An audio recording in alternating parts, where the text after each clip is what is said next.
نحمده ونصلي ونسلم على رسوله الكريم أما بعد فأعوذ بالله من الشيطان الرجيم بسم الله الرحمن الرحيم وما خلقت الجن والإنس إلا ليعبدون وقال النبي صلى الله عليه وسلم أحصوا هلال شعبان لرمضان او كما قال النبي صلی اللہ علیہ وسلم اللهم صل على محمد وعلى آل محمد كما صليت على إبراهيم وعلى آل إبراهيم إنك حميد مجيد اللهم بارك على محمد وعلى آل محمد كما باركت على إبراهيم وعلى آل إبراهيم إنك حميد مجيد۔ اسلامی سال کا 8واں مہینہ شعبان المعظم شروع ہو چکا ہے۔ شریعت مطہرہ میں اس ماہ مبارک کو بڑی اہمیت اور فضیلت حاصل ہے۔ رسول اکرم صلی اللہ علیہ وسلم نے اپنے مبارک فرمان اور اپنے مبارک عمل سے اس مہینے کی اہمیت کو واضح فرمایا۔ اگرچہ شریعت مطہرہ میں شعبان المعظم کی کوئی خاص عبادت مقرر اور متعین نہیں ہے، جیسے رمضان المبارک میں روزے مقرر ہیں، ذی الحج کے مہینہ میں قربانی اور حج مقرر ہیں۔ شعبان کے مہینے میں اگرچہ شریعت کی طرف سے کوئی خاص عبادت مقرر نہیں، لیکن شریعت نے اس مہینے کو بڑی اہمیت اور بڑی فضیلت کے ساتھ بیان کیا ہے۔ شعبان المعظم کا جو مہینہ ہے، اس مہینے کے نام میں 2 لفظ ذکر کیے جاتے ہیں، ایک لفظ شعبان ہے اور دوسرا لفظ معظم ہے۔ شعبان کا معنی بعض اہل علم فرماتے ہیں اس کا معنی ہوتا ہے اجتماع، کسی چیز کا اکٹھا ہونا، جمع ہونا۔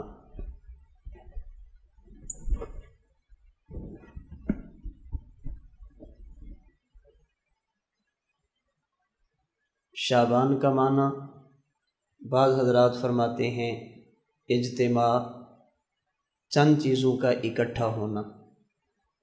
اس مہینے کو شعبان اس لیے کہا جاتا ہے کہ اس میں اللہ کی طرف سے خیریں، بھلائیاں، برکتیں یہ اکٹھی ہوتی ہیں۔ اور بعض رات فرماتے ہیں کہ شعبان کو شعبان اس لیے کہا جاتا ہے کہ شعب کہتے ہیں درخت کی شاخوں کا پھیل جانا، کسی درخت کی ٹہنیوں کا پھیل جانا۔ چونکہ اس مہینے میں اللہ کی طرف سے برکات پھیل جاتی ہیں، خیریں پھیل جاتی ہیں، اس لیے اس مہینے کو شعبان کہا جاتا ہے۔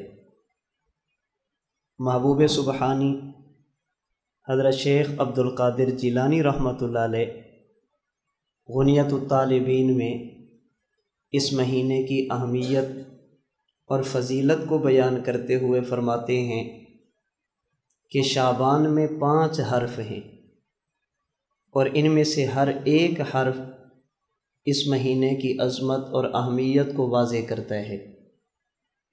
اس میں پہلا حرف ہے شین، یہ اشارہ ہے شرافت اور بزرگی کی طرف۔ اس کا معنی یہ ہے کہ یہ مہینہ بڑی شرافت والا، عزت و عظمت والا اور بزرگی والا ہے۔ شعبان میں دوسرا حرف ہے عین، یہ اشارہ ہے علو یعنی بلندی کی طرف۔ اس کا معنی یہ ہے کہ اس مہینے میں انسان اگر اللہ کے احکام پر عمل کرے تو وہ روحانی طور پر بلندیوں کا حقدار اور مستحق بنتا ہے۔ شعبان میں تیسرا حرف ہے با، یہ اشارہ ہے بر یعنی احسان اور بھلائی کی طرف۔ اس کا معنی یہ ہے کہ یہ مہینہ نیکیوں کا، بھلائیوں کا، احسان اور خیر خواہی کا ہے۔ شعبان میں چوتھا حرف ہے الف، یہ اشارہ ہے الفت یعنی باہمی محبت کی طرف۔ اس کا معنی یہ ہے کہ یہ مہینہ باہمی الفت کا، پیار محبت کا اور ہمدردی کا ہے۔ شعبان میں 5واں اور آخری حرف ہے نون، یہ اشارہ ہے نورانیت کی طرف۔ اس کا معنی یہ ہے کہ اگر انسان یہ مہینہ اللہ کے احکام پر عمل کر کے گزارے، اللہ رب العزت اسے شرک اور کفر کی ظلمات سے بچا کر ایمان اور توحید کی نورانیت عطا فرما دیتے ہیں۔ تو یہ مہینہ بڑی عظمت والا اور بڑی اہمیت والا ہے۔ اسی وجہ سے جناب نبی کریم صلی اللہ علیہ وسلم رمضان المبارک کے آنے سے پہلے ہی اللہم بارک لنا فی رجب و شعبان و بلغنا رمضان، یہ دعا مانگ کر ماہ رجب اور ماہ شعبان کی اہمیت کو واضح فرماتے ہیں۔ جو ہی رجب کا مہینہ شروع ہوتا، رسول اکرم صلی اللہ علیہ وسلم اللہ سے دعا کرتے، اللہم بارک لنا فی رجب و شعبان، اے اللہ ماہ رجب المرجب اور ماہ شعبان المعظم کو ہمارے حق میں مبارک فرما دے۔ وبلغنا رمضان، اے اللہ ایمان کے ساتھ، صحت و سلامتی کے ساتھ ہمیں رمضان المبارک کی سعادتیں نصیب فرما دے۔ ماہ شعبان میں دوسرا لفظ ہے المعظم، اس کا معنی ہے عظمت والا، اس کا معنی ہے عظمت والا۔ اس ماہ مبارک کو شعبان المعظم اس لیے کہا جاتا ہے کہ چونکہ یہ رمضان المبارک کے قریب ہے، اس کے فوراً بعد رمضان المبارک کا مہینہ شروع ہو جاتا ہے، تو قربت رمضان کی وجہ سے، رمضان المبارک کے ساتھ ملے ہونے کی وجہ سے اللہ رب العزت نے اس مہینے کو بڑی عظمتیں عطا فرمائی ہیں۔ میں اور آپ یہ مہینہ کیسے گزاریں؟ اس مہینے میں مجھے اور آپ کو کیا کرنا چاہیے تاکہ یہ مہینہ ہمارا قیمتی بن جائے؟ میں نے گزارش کی کہ شریعت مطہرہ میں کوئی خاص عبادت اس مہینے کی مقرر نہیں ہے جسے فرض کا درجہ دیا جائے، واجب کا درجہ دیا جائے، ایسی کوئی عبادت مقرر نہیں۔ ہاں البتہ احادیث مبارکہ، فقہ اسلامی اور ہمارے بزرگوں کی کتابیں، ان کو اگر دیکھا جائے تو بعض چیزیں مجھے اور آپ کو سمجھ آتی ہیں۔ ان میں سے بعض چیزیں وہ ہیں جن کا تعلق پورے ماہ شعبان المعظم کے ساتھ ہے، اور بعض چیزیں وہ ہیں جن کا تعلق ایک خاص رات اور خاص دن کے ساتھ ہے، جسے شب برات کہا جاتا ہے اور 15 شعبان المعظم کا دن کہا جاتا ہے۔ جہاں تک تعلق ہے ماہ شعبان المعظم کی عمومی فضیلت کا یا عمومی کرنے کے کاموں کا، ان میں سب سے پہلا کام جو اس مہینے میں کرنے والا ہے وہ ہے شعبان المعظم کی تاریخوں کو یاد کرنے کا اہتمام کرنا۔ ویسے تو ایک مسلمان کو پورا سال یہ معلوم ہونا چاہیے کہ اسلامی سال کا کون سا مہینہ چل رہا ہے اور آج اس کی کون سی تاریخ ہے۔ اسلامی سال محرم الحرام سے شروع ہوتا ہے اور ذی الحج پہ جا کر مکمل ہوتا ہے۔ ایک مسلمان کا حق بنتا ہے اسے پتہ ہونا چاہیے کہ یہ اسلامی سال کا کون سا مہینہ ہے اور اس کی کون سی تاریخ ہے۔ جس طرح ہم شمسی اور عیسوی سال کی تاریخ یاد کرتے ہیں کہ یہ جنوری ہے، اس کی فلاں تاریخ ہے، فروری ہے، اس کی فلاں تاریخ ہے، ہمارا حق بنتا ہے کہ اسلامی سال کے مہینوں کی تاریخیں بھی یاد رکھیں۔ اور ہمارے حضرت دامت برکاتہم اللہ علیہ اس کا بڑا آسان طریقہ ارشاد فرماتے ہیں کہ اگر بندہ قرآن کریم کی تلاوت کا اہتمام کرے اور اس کی ترتیب یہ رکھ لے، جو ہی چاند نظر آئے قرآن کریم کا پہلا پارہ تلاوت کر لے اور زندگی میں معمول بنا لے کہ میں نے روزانہ قرآن کریم کا ایک پارہ پڑھنا ہے۔ جب پہلی تاریخ ہوگی تو پہلا پارہ پڑھیں گے، دوسری ہوگی تو دوسرا پڑھیں گے، مہینہ بھی چلتا رہے گا، تلاوت بھی چلتی رہے گی۔ اس اعتبار سے انسان کو اسلامی تاریخ یاد کرنے میں مشکل پیش نہیں آئے گی۔ اسے پتہ ہوگا آج میں نے تیسرا پارہ تلاوت کیا، اس کا معنی یہ ہے کہ آج شعبان کی 3 تاریخ ہے۔ میں نے چھٹا پارہ تلاوت کیا، اس کا معنی یہ ہے کہ آج شعبان کی 6 تاریخ ہے۔ تو اس مہینے کی تاریخوں کو یاد کیا جائے۔ حضرت امام حاکم رحمۃ اللہ علیہ نے اپنی کتاب مستدرک حاکم میں حدیث مبارک نقل کی۔ رسول اللہ صلی اللہ علیہ وسلم فرماتے ہیں احصو ہلال شعبان لرمضان، رمضان المبارک کے مقاصد کو پانے کے لیے، رمضان المبارک کا استقبال کرنے کے لیے شعبان المعظم کی تاریخوں کو گنا کرو، شعبان المعظم کی تاریخوں کو یاد کیا کرو، تاکہ پتہ چلے رمضان کے آنے میں کتنے دن باقی ہیں، کتنے ایام باقی ہیں۔ یہاں پر ایک غلط فہمی کا ازالہ کرنا ضروری سمجھتا ہوں۔ رسول اللہ صلی اللہ علیہ وسلم کے اس مبارک فرمان سے اتنی بات تو معلوم ہوگی کہ ایک مسلمان کو شعبان المعظم کی تاریخوں کو یاد کرنے کا اہتمام کرنا چاہیے، اتنی بات احادیث سے ثابت ہے۔ عموماً شعبان المعظم کا چاند نظر آنے کے بعد موبائل پر میسج کے ذریعے، واٹس ایپ پر میسج کے ذریعے، میڈیا پر، فیس بک وغیرہ پر ایک میسج عام کیا جاتا ہے اور اس کی نسبت کی جاتی ہے جناب نبی کریم صلی اللہ علیہ وسلم کی طرف۔ کہتے ہیں کہ فلاں تاریخ کو پہلا روزہ ہوگا۔ حضور علیہ الصلوۃ والسلام نے فرمایا کہ جو کسی کو بتائے گا کہ رمضان کب شروع ہو رہا ہے اس کے لیے جنت واجب ہو جائے گی۔ اس میسج کو پھیلایا جاتا ہے 23 یا 24 مارچ کو پہلا روزہ ہوگا۔ حضور نے فرمایا جو کسی کو بتائے گا کہ رمضان کب شروع ہو رہا ہے اس کے لیے جنت واجب ہو جائے گی۔ یاد رکھیے یہ اللہ کے نبی کا فرمان نہیں ہے، یہ حدیث مبارک نہیں ہے، اسے گھڑ کر اللہ کے نبی کی طرف منسوب کیا گیا۔ یہ بغیر تحقیق کے آگے پھیلانے والی بات ہے جو انسان کو بجائے ثواب کے عذاب کا حقدار بناتی ہے اور جنت کی بجائے جہنم کی طرف لے کر جاتی ہے۔ قرآن کریم میں اللہ کریم نے ایسے لوگوں کے بارے میں فرمایا یہ لوگ وہ ہیں اکثرین اعمالا، جو اعمال کے اعتبار سے نقصان اٹھانے والے ہیں۔ وہ ایک کام کرتے ہیں، سمجھتے ہیں کہ ہم اچھا کر رہے ہیں، دین کا کام کر رہے ہیں، شریعت کا کام کر رہے ہیں، حقیقت یہ ہوتی ہے کہ وہ گمراہ ہوتے ہیں اور ان کی محنت رائے گاں جاتی ہے۔ اب اگر ایک بات اللہ کے نبی نے ارشاد نہیں فرمائی، کوئی مسلمان اس بات کو اللہ کے نبی کی طرف منسوب کرتا ہے تو رسول اللہ صلی اللہ علیہ وسلم کا فرمان بخاری شریف میں موجود ہے، فرمایا من کذب علی متعمدا فلیتبوأ مقعدہ من النار۔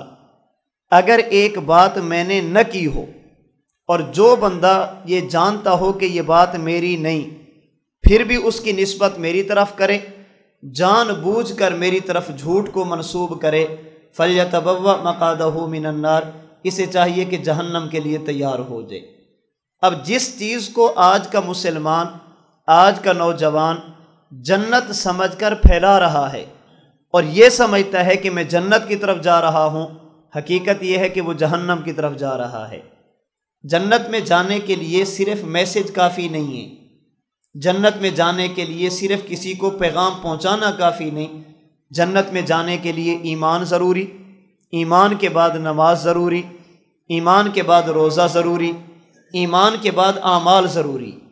ایک بندہ وہ ہے جو 5 وقت کی نماز کے قریب بھی نہیں جاتا، وہ سمجھتے کہ کسی بندے کو میسج کروں گا تو جنت مل جائے گی، رمضان المبارک کا روزہ نہیں رکھتا، صرف یہ میسج کرنا کہ فلاں تاریخ کو رمضان شروع ہو رہا ہے۔ جنت اتنی سستی نہیں ہے کہ جو صرف ایک میسج پر اللہ کریم عطا فرما دیں۔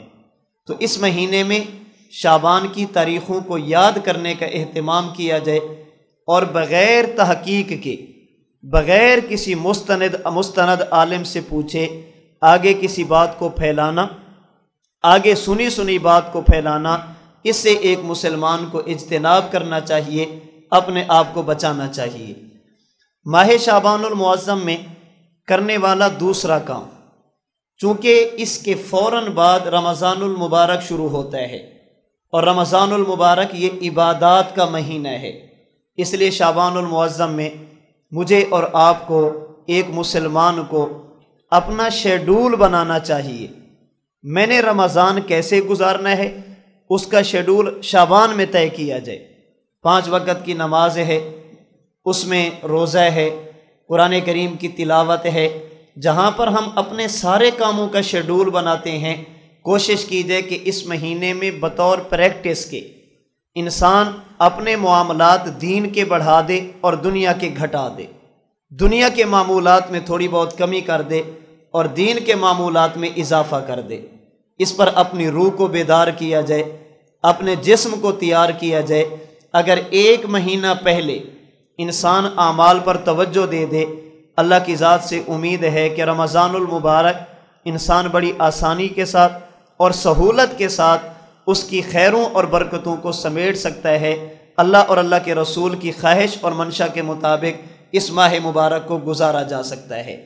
ماہ شعبان المعظم میں تیسرا کام جو کرنے والا ہے وہ ہے نفلی روزے رکھنا۔ کوشش کی جائے کہ اس میں کچھ نہ کچھ روزوں کا اہتمام کیا جائے۔ ام المومنین صدیقہ بنت صدیق سیدہ عائشہ رضی اللہ تعالی عنہ فرماتی ہیں رسول اللہ صلی اللہ علیہ وسلم نفلی روزے رکھتے بھی تھے اور اللہ کے نبی نفلی روزے چھوڑتے بھی تھے۔ آپ علیہ الصلوۃ والسلام کا نفلی روزوں کے بارے میں کوئی متعین معمول نہیں تھا۔ ہاں، ایام بیض یعنی ہر مہینے کی 13، 14 اور 15 کو روزہ رکھا جاتا۔ اسی طرح پیر اور جمعرات کا روزہ اللہ کے رسول صلی اللہ علیہ وسلم اکثر رکھا کرتے تھے۔ باقی نفلی روزوں کے بارے میں آپ کا کوئی خاص متعین معمول نہیں تھا، رکھتے بھی تھے چھوڑتے بھی تھے۔ سید عائشہ رضی اللہ تعالیٰ عنہ فرماتی ہیں کبھی کبھی اللہ کے نبی روزے رکھتے اور اتنے رکھتے ہم سمجھتی تھی کہ اب اللہ کے نبی کبھی بھی روزہ نہیں چھوڑیں گے۔ آپ رکھ رہے ہیں مسلسل، ایک ہفتہ گزر گیا، 10 دن گزر گیا، آپ روزے رکھ رہے ہیں۔ ہم سمجھتے تھے کہ اب اللہ کے نبی روزہ چھوڑیں گے نہیں۔ پھر ایک وقت آتا حضور علیہ الصلوۃ والسلام روزہ چھوڑ دیتے، آج بھی نہیں رکھا، کل بھی نہیں رکھا، پرسوں بھی نہیں رکھا، نفلی روزہ آپ مسلسل چھوڑ دیتے۔ ہم سمجھتے تھے اب اللہ کے نبی کبھی بھی روزے نہیں رکھیں گے۔ لیکن جب شعبان المعظم کا مہینہ آتا رسول اللہ صلی اللہ علیہ وسلم اس مہینے میں سب سے زیادہ نفلی روزوں کا اہتمام فرماتے۔ آپ علیہ الصلوۃ والسلام مسلسل روزے رکھتے۔ رمضان المبارک کے بعد سب سے زیادہ نفلی روزے اللہ کے نبی شعبان المعظم کے مہینے میں رکھتے، اور اس کی کئی حکمتیں علماء نے بیان کی ہیں۔ ان میں سے ایک کا تذکرہ خود حدیث مبارک میں ہے۔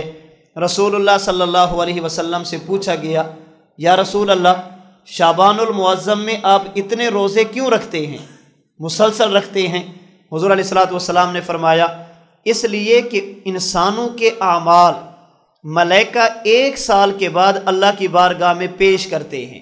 یاد رکھنا اللہ تعالیٰ کی ذات عالم الغیب والشہادہ ہے، اللہ کو پتہ ہے کہ کون بندہ کیا کر رہا ہے۔ اللہ پاک کو بتانے کی ضرورت نہیں، لیکن چونکہ فرشتوں کی ڈیوٹیاں لگائی گئی تو فرشتے اپنی ڈیوٹی نبھانے کے لیے سال میں 1 مرتبہ اللہ کی بارگاہ میں پیش کرتے ہیں، اے اللہ فلاں بندے نے یہ اعمال کیے، فلاں بندے نے یہ اعمال کیے۔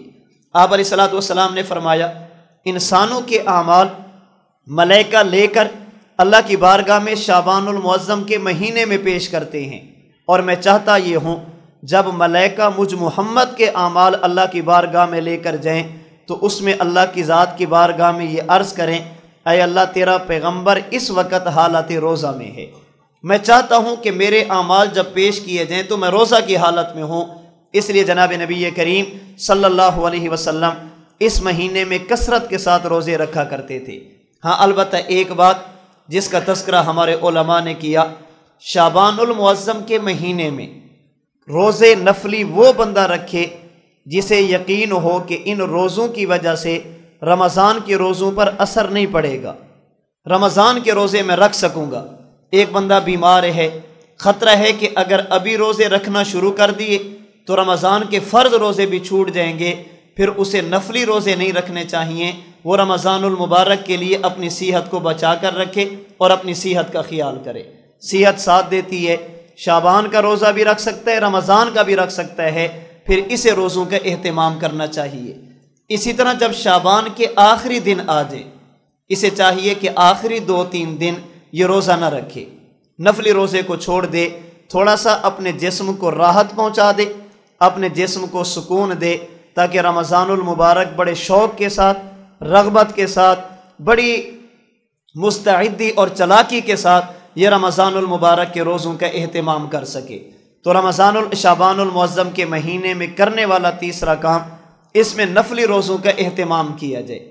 شعبان المعظم میں کرنے والا چوتھا کام، ہمارے بعض حضرات نے ام المومنین سیدہ عائشہ رضی اللہ تعالی عنہا کے بارے میں لکھا ہے کہ سیدہ عائشہ رضی اللہ تعالی عنہا شعبان المعظم کے مہینے میں ان روزوں کی قضا فرماتی تھی جو آپ کے ذمہ میں باقی رہ گئے ہوتے تھے، اس لیے کہ خواتین مہینے میں چند دن ایسے آتے ہیں جب خواتین نماز بھی نہیں پڑھتی اور روزہ بھی نہیں رکھتی، جنہیں بیماری کے دن کہا جاتا ہے، حیض کے دن کہا جاتا ہے۔ اس میں خواتین کے لیے نماز بھی چھوڑنے کی اجازت، روزہ بھی چھوڑنے کی اجازت۔ جب یہ عورت پاک ہو جائے، بیماری کے دن ختم ہو جائیں، پھر اسے چاہیے کہ جو روزے رہ گئے ہیں ان روزوں کی قضا کرے۔ یہ عورت نماز کی قضا نہیں کرتی، روزوں کی قضا کرتی ہے۔ نمازیں اللہ کی طرف سے معاف ہیں، روزوں کی قضا اس کے ذمہ میں واجب اور لازم ہوگی۔ یہاں پر ایک بات میرے ذہن میں آ گئی، حضرت امام اعظم امام ابو حنیفہ نعمان بن ثابت رحمۃ اللہ علیہ، جن کی فقہ پر میں اور آپ عمل کرتے ہیں، جن کے بتائے ہوئے مسائل کو لے کر ہم قرآن و سنت پر عمل کرتے ہیں، حضرت امام صاحب رحمۃ اللہ علیہ کی ملاقات حضرت امام محمد باقر رحمۃ اللہ علیہ سے ہوئی۔ حضرت امام محمد باقر رحمۃ اللہ علیہ فرمانے لگے، ابو حنیفہ آپ کے بارے میں مجھے خبر ملی ہے کہ آپ دین کے مقابلے میں اپنی عقل کو ترجیح دیتے ہیں، شریعت کی بات کو چھوڑ کر اپنی عقل کو لیتے ہیں۔ ایک طرف قرآن اور حدیث ہوتی ہے، ایک طرف آپ کی عقل ہوتی ہے، آپ قرآن اور حدیث کو چھوڑ دیتے ہیں، عقل کو نہیں چھوڑتے، کیا یہ بات ٹھیک ہے؟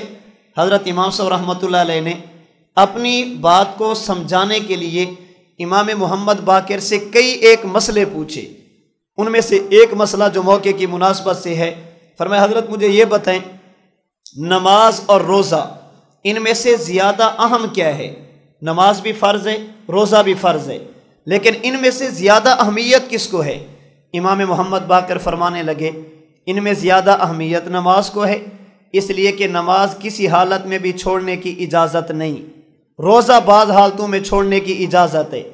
اگر بندہ بیمار ہے، کھڑا نہیں ہو سکتا، بیٹھ کر نماز پڑھے گا، بیٹھ نہیں سکتا، لیٹ کر نماز پڑھے گا، لیٹ کر بھی نہیں پڑھ سکتا تو اشارے سے پڑھے گا، نماز معاف نہیں ہے۔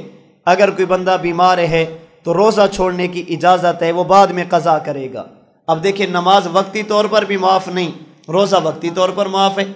ایک بندہ سفر پر ہے، سفر کی حالت میں بھی نماز معاف نہیں ہے، حالت جنگ میں بھی نماز معاف نہیں ہے، لیکن اگر کوئی بندہ سفر میں ہو تو سفر کی حالت میں روزہ چھوڑنے کی اجازت موجود ہے۔ فمن کان منکم مریضا او علی سفر فعدۃ من ایام اخر، اللہ تعالیٰ فرماتے ہیں بیمار ہو روزہ چھوڑ دو، بعد میں قضا کرو، سفر ہے تو روزہ چھوڑ دو، بعد میں قضا کرو۔ تو نماز کسی حالت میں بھی چھوڑنے کی اجازت نہیں، روزہ بعض حالتوں میں چھوڑنے کی اجازت ہے۔ امام محمد باقر فرمانے لگے، نماز اور روزے میں سے زیادہ اہم نماز ہے۔ امام ابو حنیفہ فرمانے لگے، اگر میں اپنی عقل کو لیتا اور آپ کے نانا کے دین اور شریعت کو چھوڑتا، میری عقل کہتی ہے کہ عورت جن دنوں میں نماز اور روزہ نہیں رکھتی وہ بعد میں نماز کی قضا کرے، روزے کی قضا نہ کرے۔ جو دن اس کے رہ گئے ہیں، نمازیں بھی رہ گئی، روزے بھی رہ گئے، یہ بعد میں نماز کی قضا کرے، روزوں کی قضا نہ کرے۔ کیوں؟ اس لیے کہ نماز زیادہ اہم ہے۔ لیکن میں نے اس موقع پر اپنی عقل کی قربانی دی ہے، آپ کے نانا کے دین اور شریعت کی وجہ سے جو مسئلہ شریعت کا تھا میں نے عقل کو چھوڑ دیا، لیکن آپ کے نانا کے دین اور شریعت کو نہیں چھوڑا۔ آپ کیسے کہتے ہیں کہ میں عقل کی وجہ سے دین کی باتوں کو چھوڑ دیتا ہوں؟ تو حضرت عائشہ رضی اللہ تعالی عنہ فرماتی ہیں، اگر کسی عذر کی وجہ سے، حضرت عائشہ کا معمول، اگر کسی عذر کی وجہ سے روزے رہ جاتے تو حضرت عائشہ رضی اللہ تعالی عنہ شعبان المعظم کے مہینے میں ان کی قضا رکھتی، ان کی قضا فرماتی۔ کیوں؟ فرماتی اس لیے کہ باقی 10 مہینے اللہ کے نبی صلی اللہ علیہ وسلم کی میں خدمت کرتی، جب شعبان کا مہینہ آتا اللہ کے نبی چونکہ مسلسل روزے رکھتے، میں اس موقع سے فائدہ اٹھا کر رہ جانے والے روزوں کی قضا رکھ لیتی تھی۔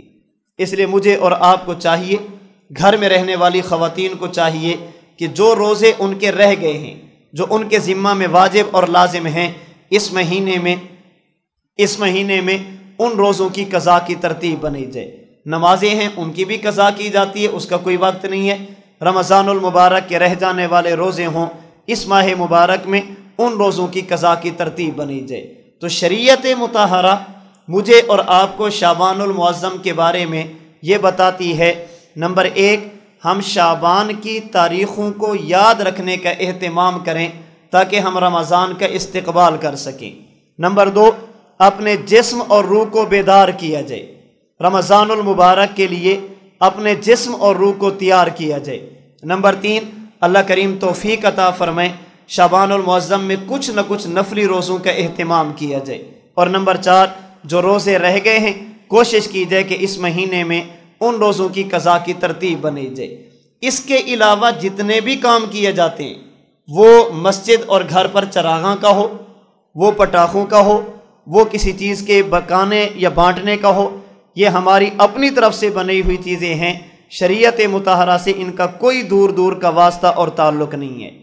ماہ شعبان المعظم کی عمومی تفصیل کے بعد اگر بات کی جائے ایک خصوصی رات کی، تو اس ماہ مبارک میں ایک رات ایسی ہے جسے شب برات کہا جاتا ہے۔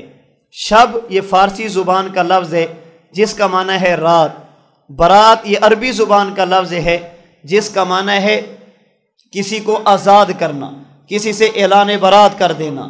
اس رات کو شب برات کہا جاتا ہے، کیوں؟ اس لیے کہ اس میں اللہ کی طرف سے آزادی ہوتی ہے، لوگوں کو جہنم سے آزاد کیا جاتا ہے، لوگوں کے گناہوں کو معاف کیا جاتا ہے، اللہ کریم کی طرف سے رحم اور کرم کے فیصلے کیے جاتے ہیں، اس لیے اس رات کو شب برات کہا جاتا ہے۔ 15 شعبان المعظم کی رات 14 کا دن سورج غروب ہوگا، یہ رات اس وقت شروع ہوگی اور اگلے دن جب سورج صبح صادق ہوگی، سحری کا وقت ختم ہوگا تو یہ رات اس وقت ختم ہو جائے گی۔ جناب نبی کریم صلی اللہ علیہ وسلم کے کئی ایک فرامین میں، اللہ کے نبی صلی اللہ علیہ وسلم کی کئی ایک احادیث میں ماہ شعبان المعظم کی اس رات یعنی شب برات کی فضیلت موجود ہے، اس لیے اس کا انکار نہیں کیا جاتا۔ اور صحابہ کرام رضی اللہ تعالی عنہم اجمعین میں ایک بہت بڑی تعداد ہے جو اللہ کے نبی صلی اللہ علیہ وسلم کے ان فرامین کو نقل کرتی ہے جن میں اللہ کے رسول نے اس رات کی اہمیت، اس رات کی فضیلت، بخشے جانے والے لوگ اور محروم رہنے والے لوگوں کا تذکرہ کیا۔ اور صحابہ کرام کون ہیں؟ نمبر 1 حضرت ابو بکر صدیق رضی اللہ تعالی عنہ، نمبر 2 حضرت علی المرتضیٰ رضی اللہ تعالی عنہ، نمبر 3 سیدہ عائشہ صدیقہ رضی اللہ تعالی عنہا، نمبر 4 حضرت معاذ رضی اللہ تعالی عنہ، نمبر 5 حضرت ابو ہریرہ رضی اللہ تعالی عنہ، نمبر 6 حضرت عوف بن مالک رضی اللہ تعالی عنہ، نمبر 7 حضرت ابو موسیٰ اشعری رضی اللہ تعالی عنہ، نمبر 8 حضرت عبداللہ بن عمرو بن عاص رضی اللہ تعالی عنہ، نمبر 9 حضرت ابو ثعلبہ رضی اللہ تعالی عنہ، اور نمبر 10 حضرت عثمان بن ابی العاص رضی اللہ تعالی عنہ۔ اللہ کے نبی کے یہ 10 صحابہ وہ ہیں جو اللہ کے نبی کے ان فرامین کو نقل کرتے ہیں جن میں شب برات کی اہمیت، شب برات کی فضیلت، شب برات میں بخشے جانے والے لوگوں کا تذکرہ اور محروم رہنے والے لوگوں کا تذکرہ کیا۔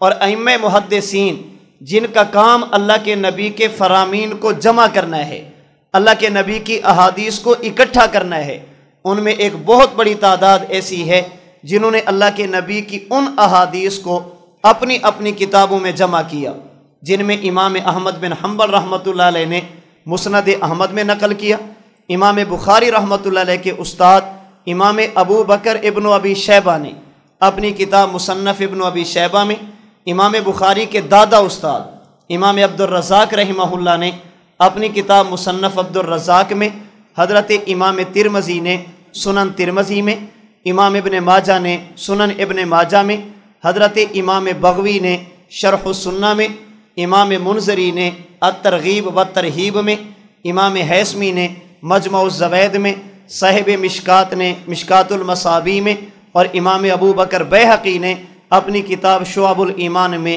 ان روایات کو جمع کیا جن میں شب برات کی فضیلت مذکور ہے۔ اس لیے محض اس بنیاد پر کہ ان حدیثوں پر کلام ہے، کوئی بندہ شب برات کا ہی انکار کر دے، یہ کہے کہ اس کی فضیلت نہیں، یہ دین کی ایک ثابت شدہ چیز کا انکار کرنا ہے۔ باقی ہم اس رات میں کسی چیز کو فرض نہیں کہتے، کسی چیز کو واجب نہیں کہتے، ہم کہتے جتنی فضیلت ثابت ہے اسے مان لیا جائے، اور جو نہیں ہے اس میں اپنی طرف سے اضافہ نہ کیا جائے۔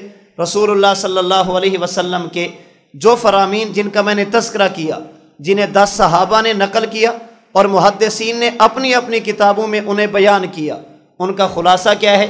اللہ کے رسول صلی اللہ علیہ وسلم کے ان فرامین کا خلاصہ یہ ہے کہ جب شعبان المعظم کی 15ویں شب آتی ہے، جسے شب برات کہا جاتا ہے، اللہ کی رحمت پہلے آسمان پر نزول فرماتی ہے، اللہ کی رحمت انسانوں کے قریب ہوتی ہے، پھر اللہ کی رحمت آواز لگاتی ہے کوئی ایسا بندہ جو گناہ گار ہو اور آج مجھ سے بخشش طلب کرے، میں اللہ اس کو بخش دوں۔ ہے کوئی ایسا بندہ جو غربت میں، فقر و فاقہ میں، رزق کی کمی میں مبتلا ہو، آج مجھ سے رزق کی وسعت مانگے، میں اللہ اس کو رزق عطا فرما دوں۔ ہے کوئی ایسا بندہ جو کسی پریشانی میں، کسی مصیبت میں، کسی بیماری میں مبتلا ہو، آج مجھ سے مانگے، میں اللہ صحت دوں گا، میں اللہ عافیت عطا فرماؤں گا۔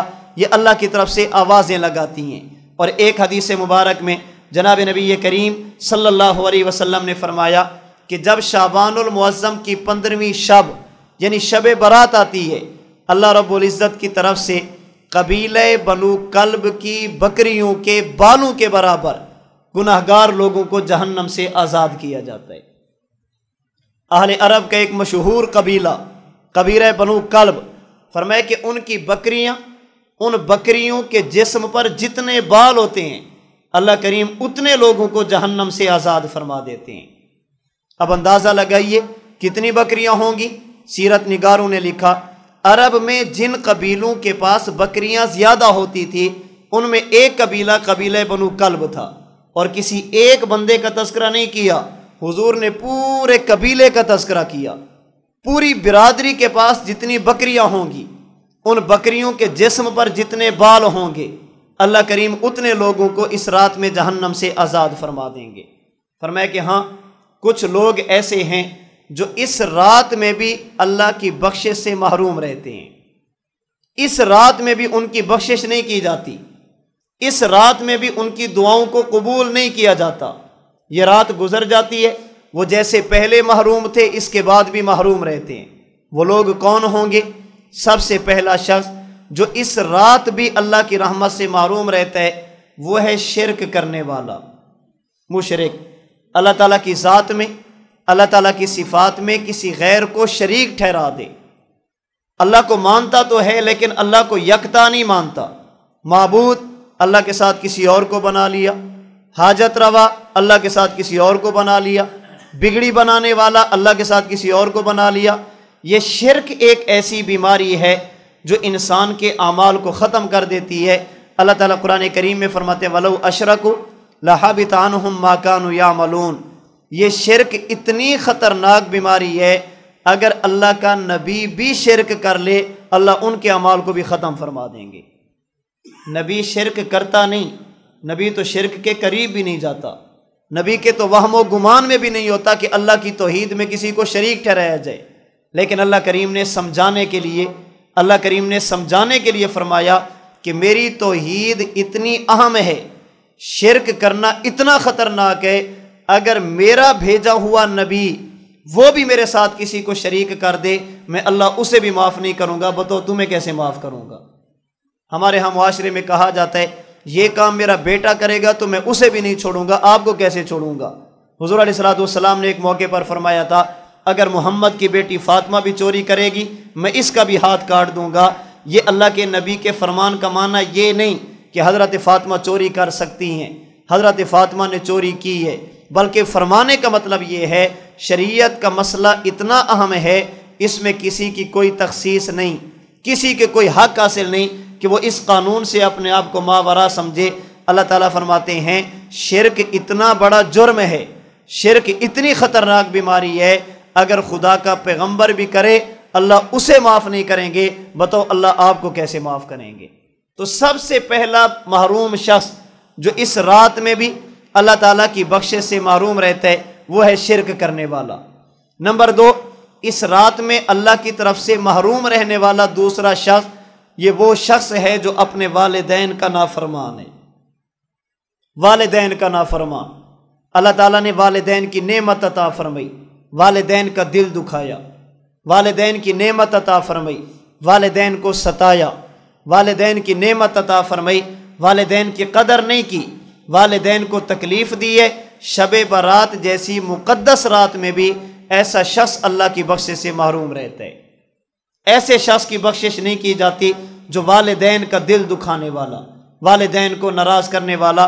اللہ کریم ہم سب کی حفاظت فرمائے، اللہ کریم ہم سب کو محفوظ فرمائے۔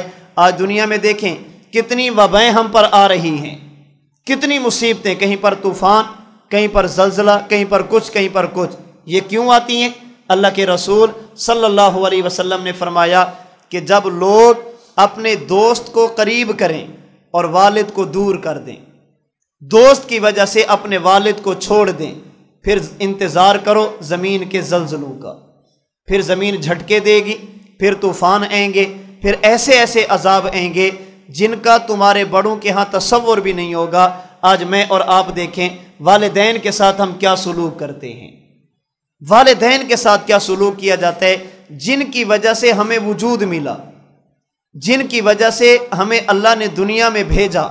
قانون کے مطابق اللہ کا حکم ہے، والدین کا ملاپ ہے تو انسان کا وجود ہے۔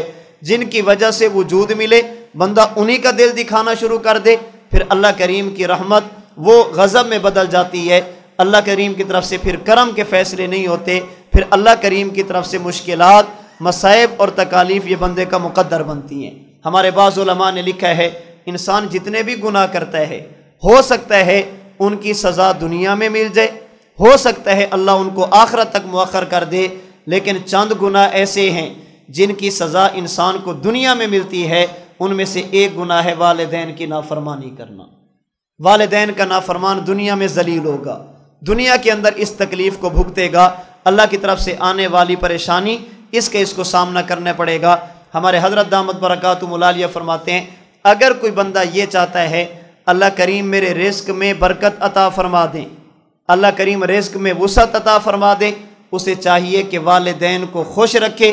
جس بندے کے والدین اس پر خوش ہوں گے اللہ کریم اس کے لیے برکت کے دروازے کھول دیں گے۔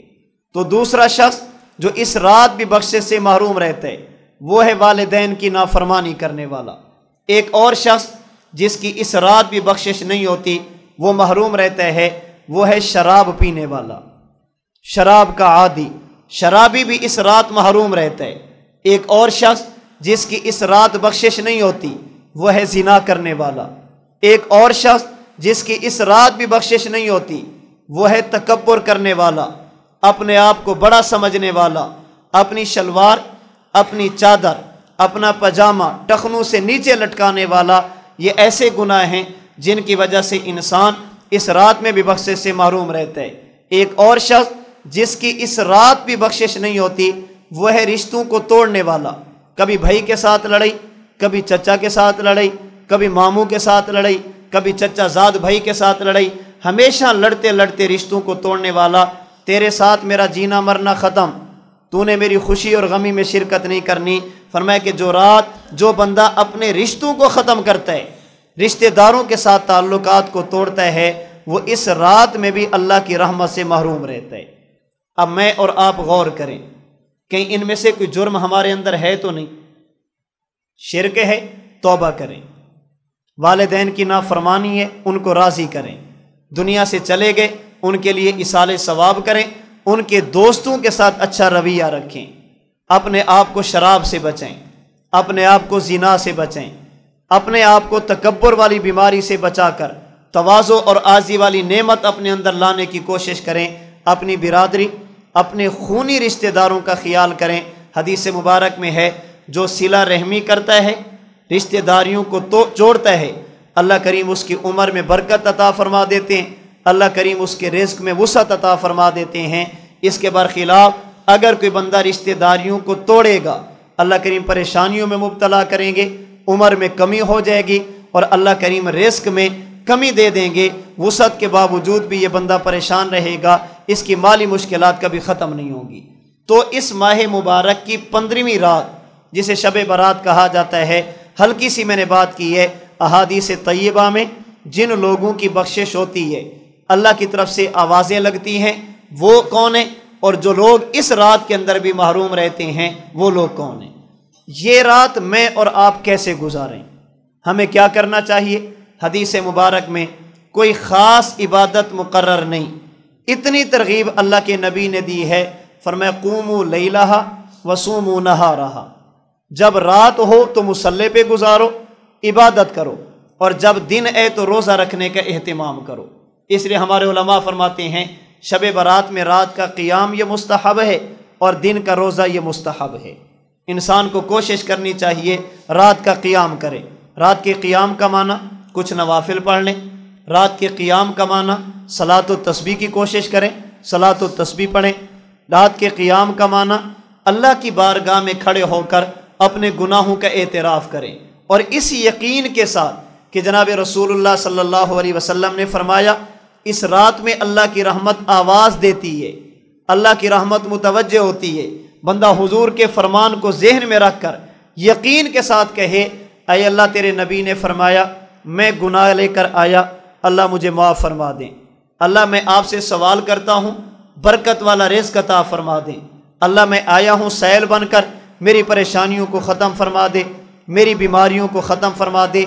یقین کے ساتھ مانگنا، یقین کے ساتھ مانگنا، یہ نہیں کہ پتہ نہیں قبول ہوتی ہے یا نہیں، یقین کے ساتھ جب بندہ مانگتا ہے انسان کو اللہ تعالیٰ محروم نہیں فرماتے، اللہ کریم اس بندے کی خالی جھولی کو اپنی رحمتوں کے ساتھ بھر دیتے ہیں۔ رات کے قیام کی کوشش کیجئے، اگر زیادہ نہیں ہو سکتا سب سے آخری درجہ یہ ہے ہم کوشش کریں مرد حضرات اس رات عشاء کی نماز مسجد میں ادا کریں، جماعت کے ساتھ ادا کریں، تکبیر اولیٰ کے ساتھ ادا کریں۔ اگلے دن فجر کی نماز مسجد میں ادا کریں، جماعت کے ساتھ ادا کریں، تکبیر اولیٰ کے ساتھ ادا کریں۔ اس کا فائدہ کیا ہوگا؟ حدیث مبارک میں ہے جو آدمی عشاء کی نماز با جماعت ادا کر لے اور فجر کی نماز با جماعت ادا کر لے، اللہ اس بندے کو ساری رات کی عبادت کا اجر اور ثواب عطا فرماتے ہیں۔ اس لیے کوشش کی جائے شب برات عشاء کی نماز با جماعت مسجد میں ادا کریں، خواتین اپنے گھروں میں ادا کریں۔ اس کے بعد اگر اللہ توفیق عطا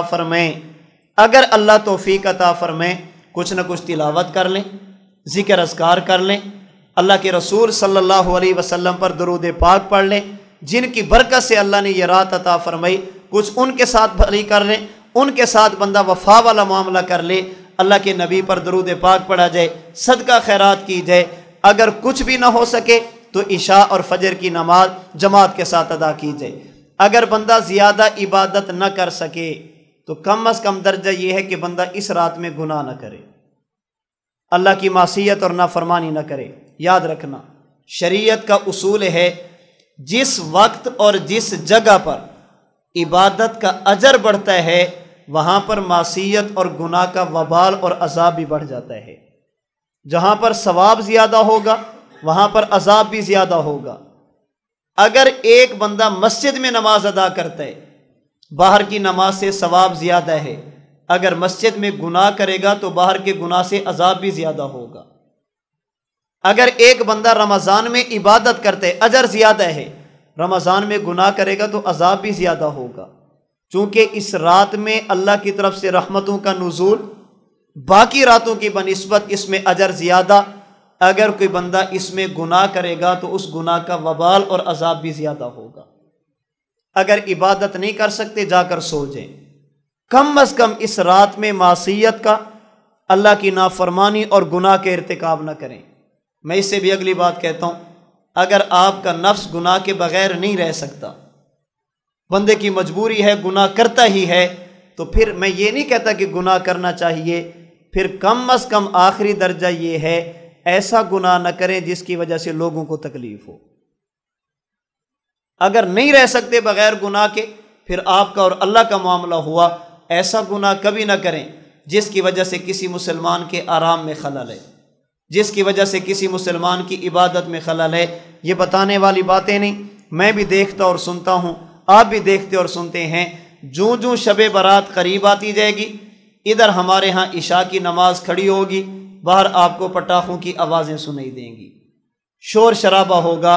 یہ باہر پٹاخے بجانے والے کوئی غیر مسلم نہیں ہوتے، باہر سے آنے والے لوگ نہیں ہوتے، یہ ہماری اولادیں ہوتی ہیں۔ تو کم از کم اپنی اولادوں کو سنبھالیں۔ ان پٹاخوں کی وجہ سے کسی کی نماز کا مسئلہ، ان کی وجہ سے کسی کے آرام کا مسئلہ، ان کی وجہ سے کسی بیماری کا مسئلہ، اگر گناہ کرنا ہی ہے تو کم از کم آخری درجہ یہ ہے، میں پھر عرض کرتا ہوں کہ گناہ کی ترغیب نہیں ہے، یہ نہیں ہے کہ کریں ضرور، میں کہتا ہوں اگر نہیں رہ سکتا کوئی بندہ تو ایسا گناہ نہ کرے جس کی وجہ سے کسی بندے کو تکلیف پہنچے، اس لیے کہ اگر محض گناہ ہوا اللہ سے معافی مانگیں گے گناہ معاف ہو جائے گا، اگر اس کے ساتھ کسی بندے کا تعلق ہو گیا جب تک وہ بندہ معاف نہیں کریں گے اللہ سے معافی مانگنے سے گناہ معاف نہیں ہوگا۔ اس لیے آنے والے دنوں کی قدر کی جائے، اس ماہ مبارک کو شریعت کے مطابق گزارنے کی کوشش کی جائے، شب برات ان قریب آنے والی، اس کی تیاری کی جائے، اپنی روح اور جسم کو بیدار کر کے عبادت کے لیے آمادہ کیا جائے، نمازوں کی پابندی، رمضان المبارک کے روزوں کے لیے اپنے آپ کو تیار کرنا، ابھی سے قرآن کریم کی تلاوت کا اہتمام کرنا، اللہ توفیق عطا فرمائے نفلی روزوں کا اہتمام کرنا، اللہ اور اللہ کے رسول کی فرما برداری کے مطابق چلنا، اللہ اور اللہ کے رسول کی نافرمانی سے اپنے آپ کو بچانا، یہ اس مہینے کا تقاضا بھی ہے، شریعت کی تعلیمات بھی ہیں۔ اللہ کریم مجھے اور آپ کو ماہ شعبان المعظم اپنے احکام اپنے محبوب کے شریعت کے مطابق گزارنے کی توفیق عطا فرمائے۔ اللہ کریم اس مہینے کو ہماری بخشش کا ذریعہ بنے، ہماری نجات کا ذریعہ بنے۔ اللہ کریم اپنی اور اپنے محبوب کی نافرمانی سے ہمیشہ ہمیشہ کے لیے مجھے اور آپ کو محفوظ فرمائے۔ وآخر دعوانا ان الحمد للہ رب العالمین۔